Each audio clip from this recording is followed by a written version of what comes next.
All right, Derek LeBlanc here with Top Main News, here with brand new ECC Bantamweight champion Michael Mini Spoenlein, who actually suggested that we should try and do a selfie interview, but unfortunately I don't think we can be able to do that. It would work good. I think get the both of us in there. But you know what? That could be a new style. Maybe nice angle too. Yeah, maybe you might. Selfie stick to hold it up. Yeah, I was gonna say maybe we had the selfie stick, but this could be a new media. Maybe we'll try to do this the next time.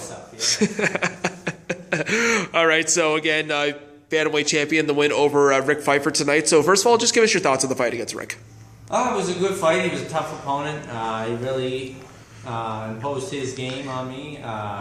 Going into the fight, first round I was throwing up a lot of inverted triangles. That was one of the moves I did over and over and over.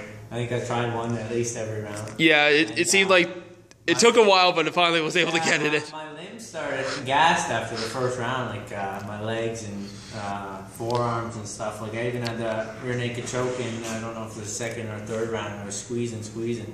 I squeezed as long as I could, and there was no cap, so I just, I had nothing in my limbs to squeeze, and it was like a second wind coming into the fourth round. Like I had good cardio for this. I don't know what it was. I had a little bug. I think I was getting the flu when I was cutting weight there. That's why I was late for weigh-ins. So that might have affected it, but I don't know. I wasn't strong in there, and I didn't have the speed. And I didn't get to do a lot of things that I wanted to. But that the finish, the triangle, we did that from the single leg defense, throwing the leg over and coming into the inverted triangle. We did that probably, I don't even know how many times. We did it for hours one day. Well, it's funny because I was up in the area and I was at the gym there, and you guys were working on that the day I was up there on Monday. So it's just oddly enough, and Kent actually pointed out to me when I went to congratulate you when you first got out of the cage after the win. So it's funny that he actually pointed that out. So it's funny. Arm bars in the gym seem to be my move. Like I hit a lot more arm bars in the gym, but when in competition like jiu-jitsu and MMA, the triangles, I just find they show up so much easier. Just my leg's fine.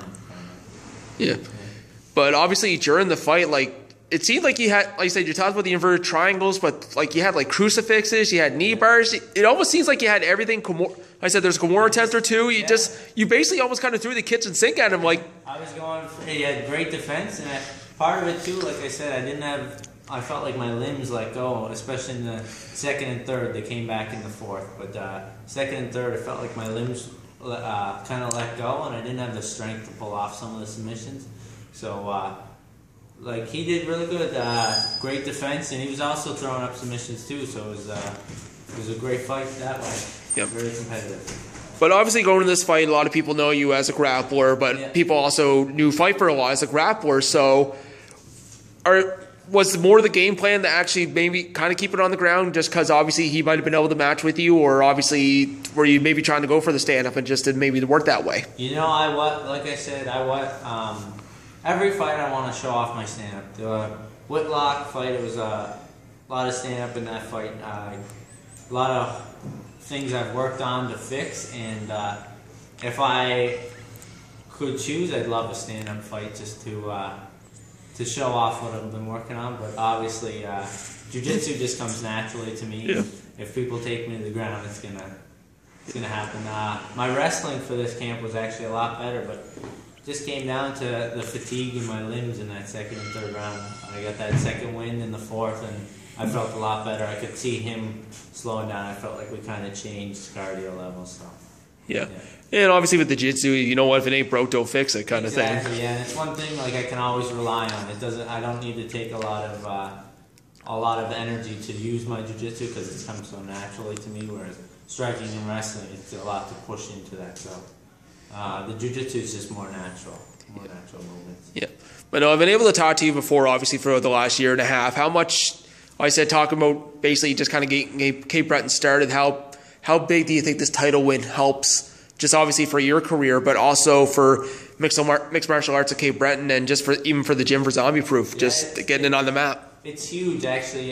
We've had trouble selling tickets because it's a 5-hour drive to Halifax, and people have to spend money on the tickets. And obviously this time of year too, the weather's not best. But this fight we sold, I think 99 tickets, which was really good for us. The crowd was really loud when me and Johnny walked out, so it was great.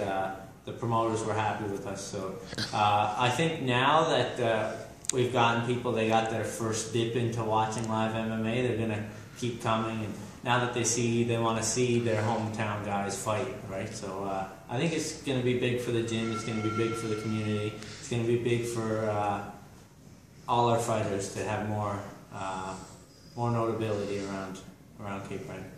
Yeah. But also with the notoriety and obviously talking about, like I said, there's definitely a huge zombie-proof fandom here at the gym. Now, I know ECC did a show in Cape Breton. I think it was like, 2008, 2009. Yeah.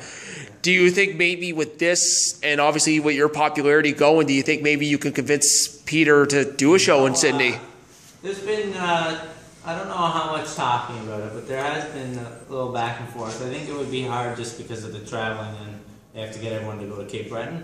But the thing is, Cape Bretoners love fights, and even if it's in the cage or in the bar, like I said, exactly. My family's from Cape Breton, I can know full well. So we could sell out a hockey arena, we could sell out a big stage in Cape Breton.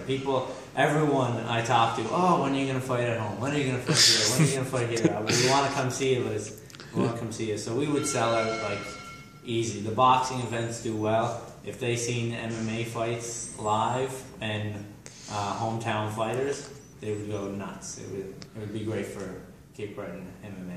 Yeah.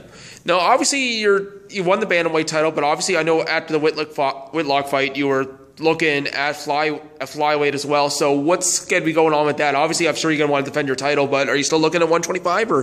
We'll see. I don't know. Whitlock obviously was a lot bigger, but this was my 5th pro fight, and he was the only guy I really felt outstrengthed against.